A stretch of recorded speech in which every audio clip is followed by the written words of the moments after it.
Pro Group Management. Workers' comp that works for you.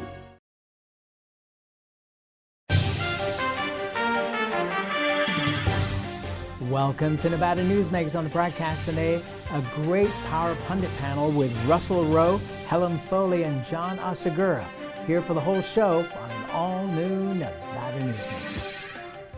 Big R is Northern Nevada's #1 Golden Fire wood pellet supplier. More heat, less ash, 100% natural, and no additives. And there's only one place that stocks this many wood pellets, and that's Big R in Sparks, Winnemucca, Fallon, Fernley, and Lovelock. A river of wood pellets at Big R. Carson Valley Inn, it's your place for the good times. Carson Valley Inn.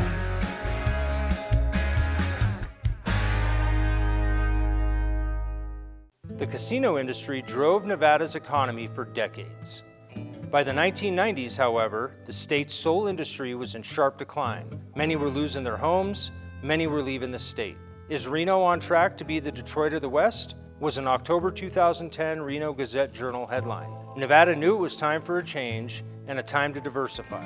Story County took that lead, took risks, invested tens of millions transforming its desert into a place of opportunity and a future for Nevada families needing something new. That desert now provides thousands of high-paying tech, advanced manufacturing, and energy careers at companies like Tesla, Panasonic, Google, Switch, and Redwood Materials. Story County transformed Northern Nevada forever, and the tide of opportunity has raised all vessels through construction contracts, high-paying careers, and the power of payroll. Tens of millions have been generated in sales and property tax, permits, and other revenues for Reno, Sparks, Washoe County, and for all of Nevada. Enough, in fact, to generate a surplus after public services are provided. And best of all, a sustainable economic climate has been created, enabling our children to stay in Nevada and live prosperous lives in their home state. Story County, improving Northern Nevada one industry at a time.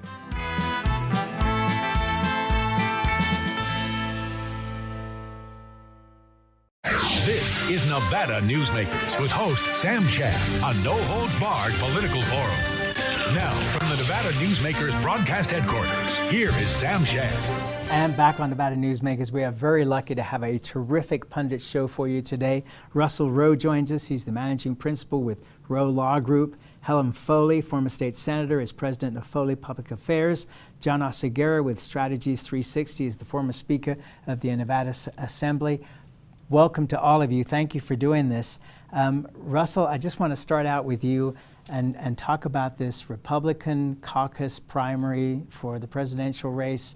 It has already started to be a complete nightmare. Your thoughts? I think you just summed it up pretty well. A split primary caucus. I don't know how this is going to work cleanly.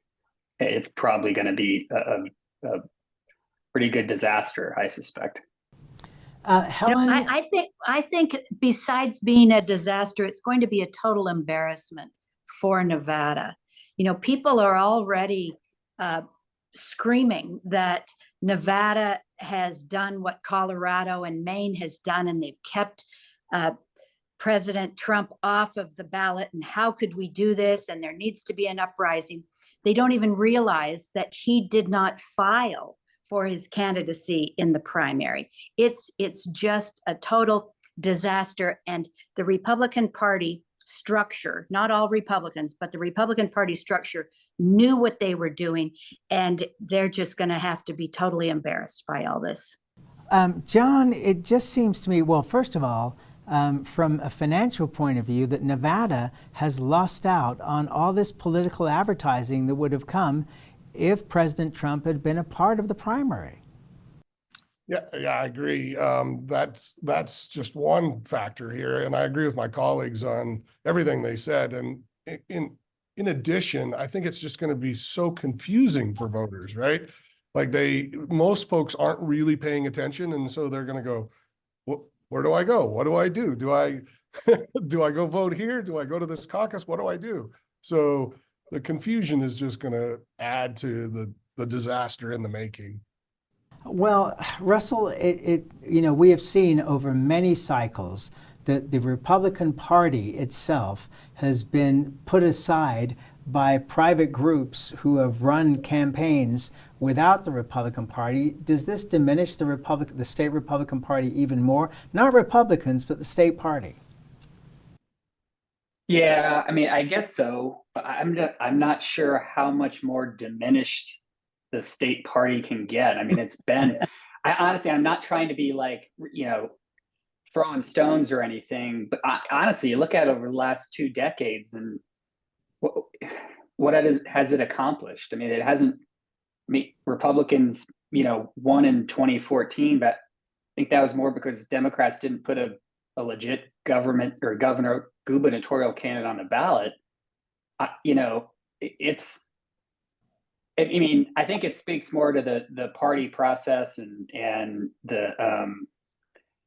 the incredible partisanship that we have, not only between parties, but within parties that we've seen for a long time with the Republicans, and we're starting to see more with Democrats. Helen, one of the concerns that I have, because I believe in having more than one party, and so my concern here is that the Republicans are going to get their ballots, they're going to be really irritated, and they're just not going to show up to vote.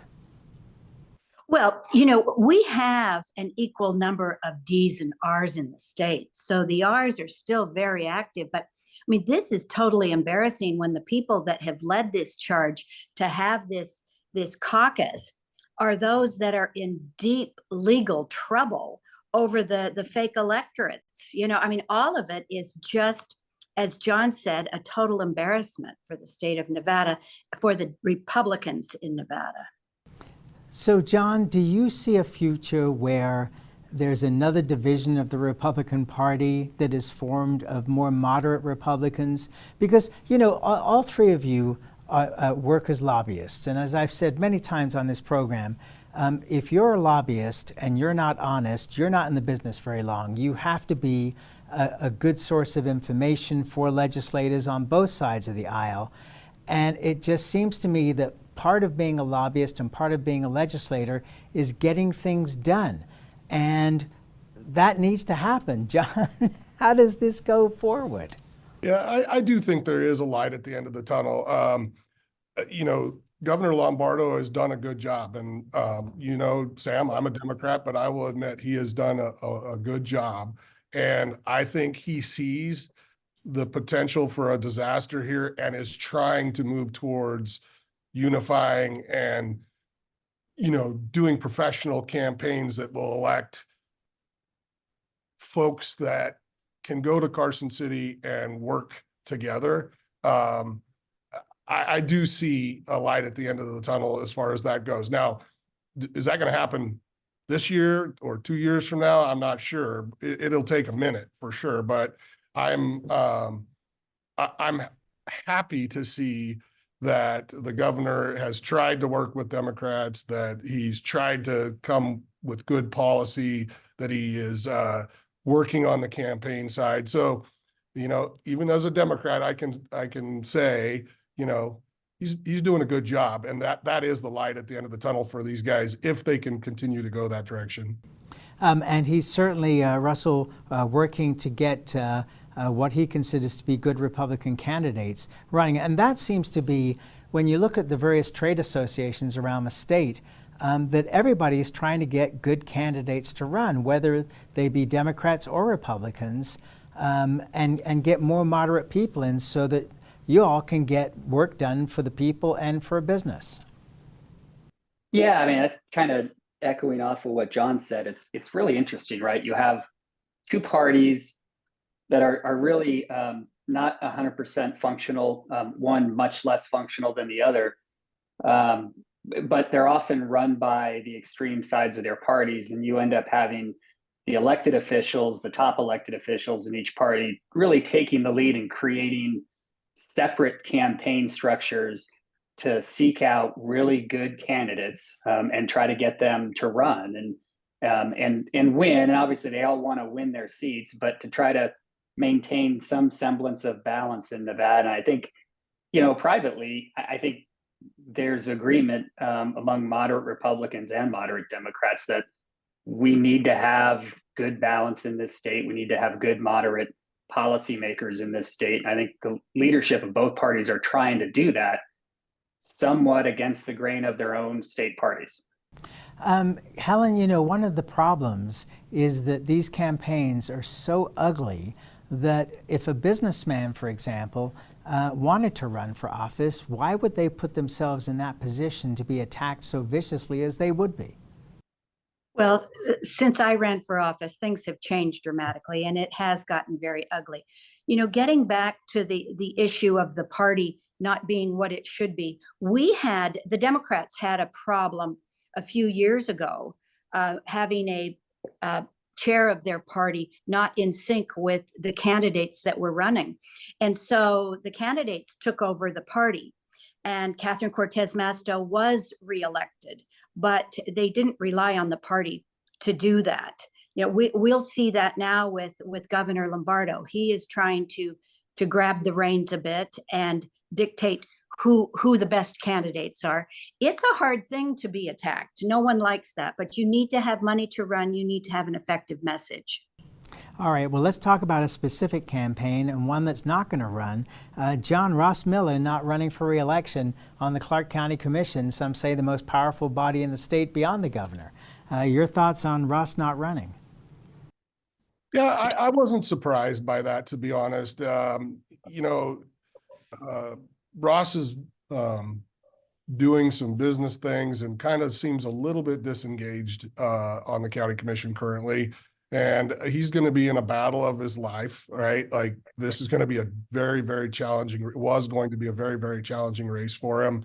And like we were just talking about, the microscope that's on folks when they run now, the vitriol that happens in these campaigns, I just think that he thought maybe he wants to go make some money now instead of taking that abuse. I didn't see it as a big surprise, to be honest. All right, so Russell, April Becker is already announced for that race. Who do you think her Democratic opposition could be? Great question, Sam. There's a lot of rumors, right, about particular state senators or assembly folks taking a crack at that. To my knowledge, none of them have formally come out and even indicated they're interested, let alone that they're running. But I know they've been having conversations with folks both on the commission and and other stakeholders in the valley. It's a tough race, right? I mean, Ross barely won that seat. That area tends to perform, conservative, light, moderate conservative.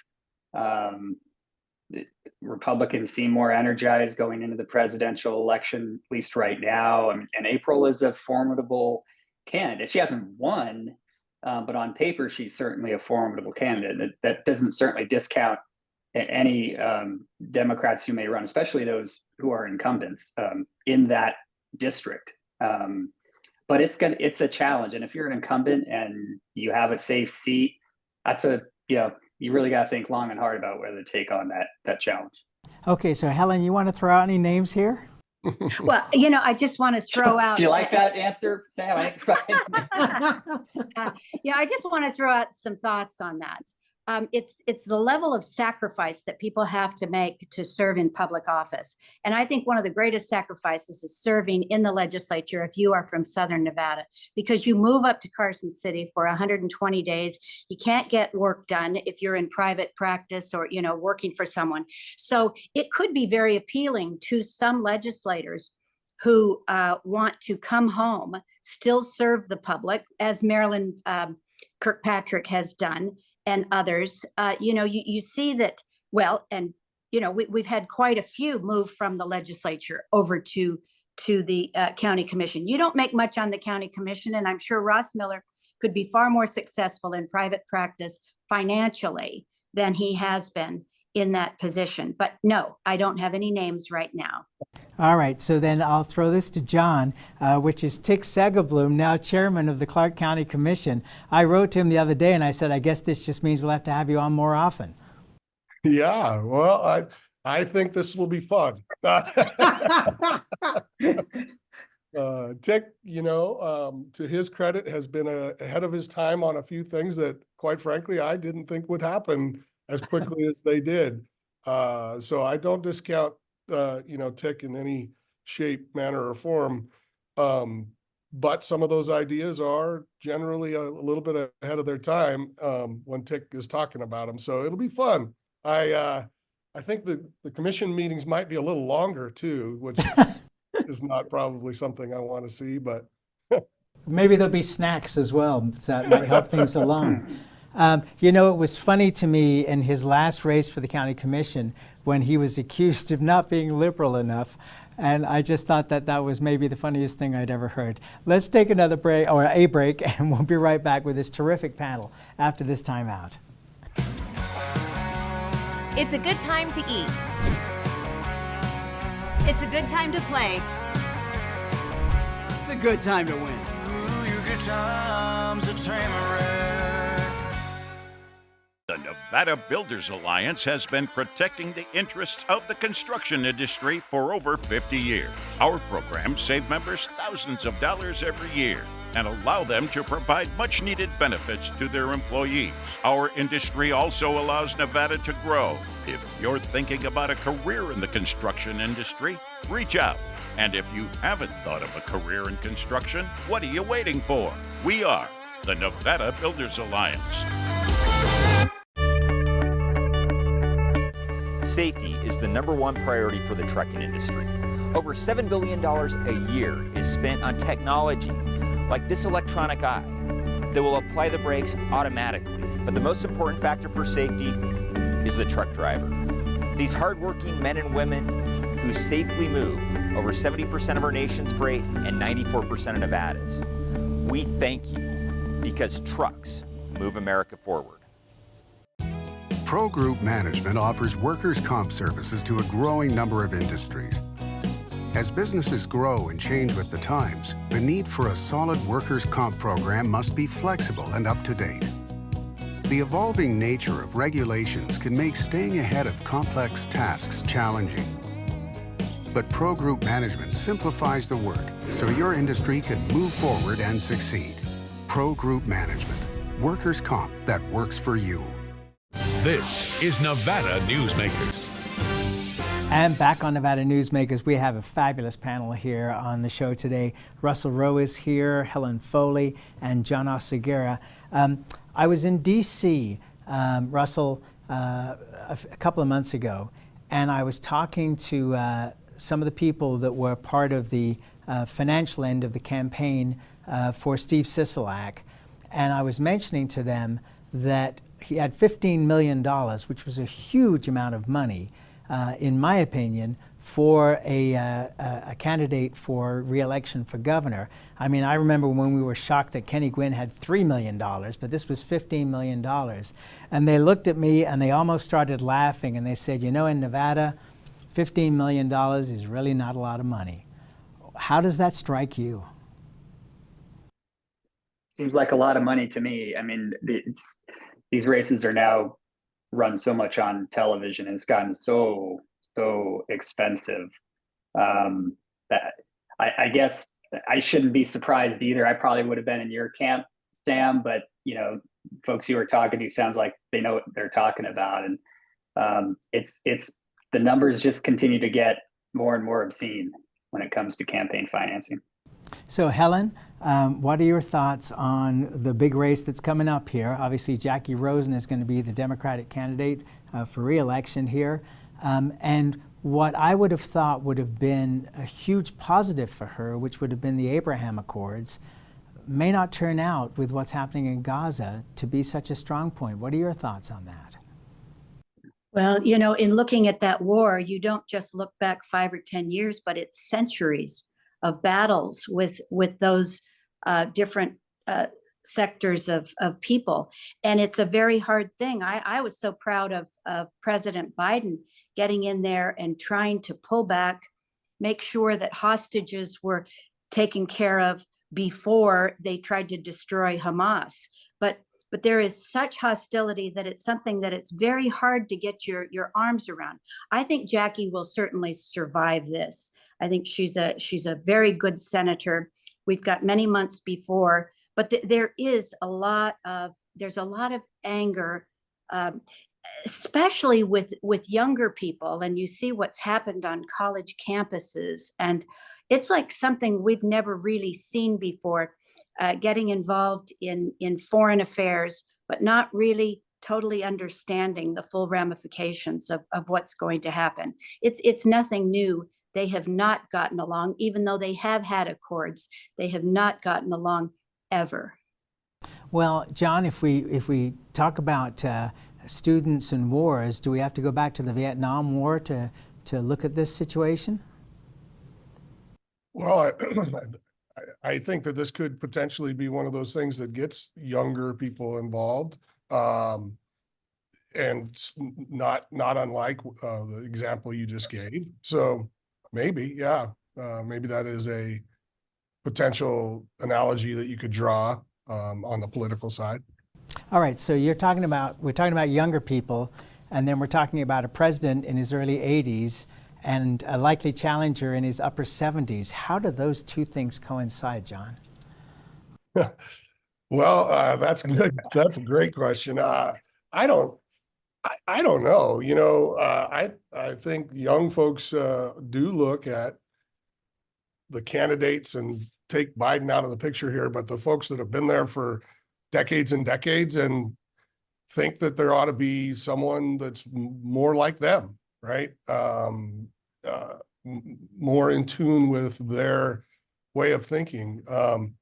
That definitely plays into the overall calculus. I don't know how to square that, Sam, but there are a lot of folks at least in the Washington, D.C. space that have been there a long darn time. And I think some folks don't see that as a good thing. All right, let's take a break and we'll come back. We have one more segment with this great panel after this timeout. What do you count on? You count on your power every day. At NV Energy, we've always powered what's important to you, but we're not looking at the past. We're focused on the future. While our standards are high, our rates will remain low. And our commitment to renewables isn't just meeting standards, but leading the way. Because you can count on more than just your power. You can count on the company who brings it to you. That's our promise. You can count on it. Like a traditional handmade basket, retail is woven into the fabric of life in Nevada. From big box to mom and pop, retail supports our communities in countless ways. Jobs for the disabled, team uniforms for kids, help for the elderly, and so much more. Retail employs over 1 in 10 workers. Retail supports Nevada, and we support retail. RANNV.org. As you know, Reno is booming. Toll's development company is helping it grow with insightful design and development, building community with every project, adding beauty, adding excitement, emphasizing our shared humanity. Reno is becoming bigger. Toll's development is helping it become better, more livable, more enjoyable. To learn more, go to tollsdevelopment.com. tollsdevelopment.com. For 50 years, Nevada Heating has been keeping people comfortable in their homes. At Nevada Heating, call the Do It Right guys and get the heat back on today. Call us today and we'll fix it today. That's the Nevada Heating way. Why freeze for days on end when Nevada Heating can get your furnace fixed today? Call us today and we'll fix it today at 323-5585 or schedule us on our website at nevadaheating.com. This is Nevada Newsmakers. And back on Nevada Newsmakers, we have a great pundit panel with Russell Rowe, John Oceguera, and Helen Foley. And you say you have an answer, Helen, to the question I posed to John about young people. I do. And, you know, in a perfect world, they're comparing those candidates, whether it's Joe Biden or Donald Trump, to a perfect world and a perfect candidate on the other side. We don't have that. Once it narrows down, and hopefully it'll be two parties and not all of the independents. But if we just have two parties, it's going to boil down to abortion and democracy. And if you take a look at those two and focus on it, then the president's going to be coming out like gangbusters. He already has in the last couple of days. And it's going to go on forever. When Donald Trump says that this was a friendly crowd and they all are holding Trump signs and breaking down barriers, it's a whole new deal this year. Russell, you want to chime in here on the end of this? Well, I would just add to the list that Helen mentioned.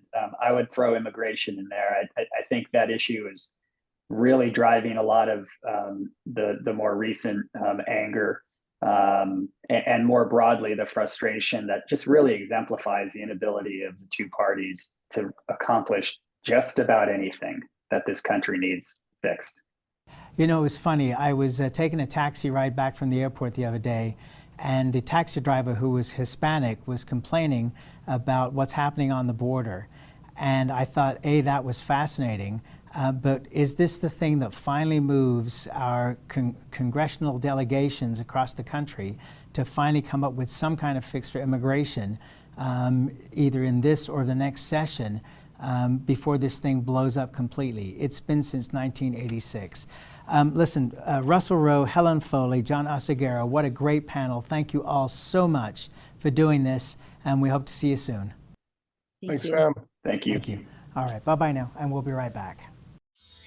Imagine a magical garden that feeds Carson City's hungry and homeless, teaches our high school students agriculture, creates hanging floral displays to beautify downtown, and yet charges nothing. It's not magic. It's the Greenhouse Project. It's real, it's growing, and it needs your help. Go online to carsоncitygreenhouse.org so together we can grow it forward. Everyone is talking about opioids, but they're not the only drugs that can be harmful if taken in large quantities or not as prescribed. You also need to be aware of side effects from anxiety drugs, muscle relaxants, sleep aids, and stimulants. Mixing prescription drugs with other drugs or alcohol can be dangerous. If you take an Ambien with a glass of wine, it may be enough to stop you from breathing. Prescribed drugs can be just as dangerous as illegal drugs. Take medications only as directed. Modern boutique Ahern Hotel and Event Center sits at the heart of the Las Vegas Strip. 2 floors of meeting and event space are ideal for groups and conventions. Stay in one of 200 luxurious rooms and suites. Brand your event throughout the property. Flexible event spaces make for easy planning and personalization. Take over the entire hotel with a full buyout option. Thanks for watching Nevada Newsmakers. You can catch us online 24 hours a day at nevadanewsmakers.com, or you can download the podcast wherever you like to get your podcast. We'll see you on the next broadcast.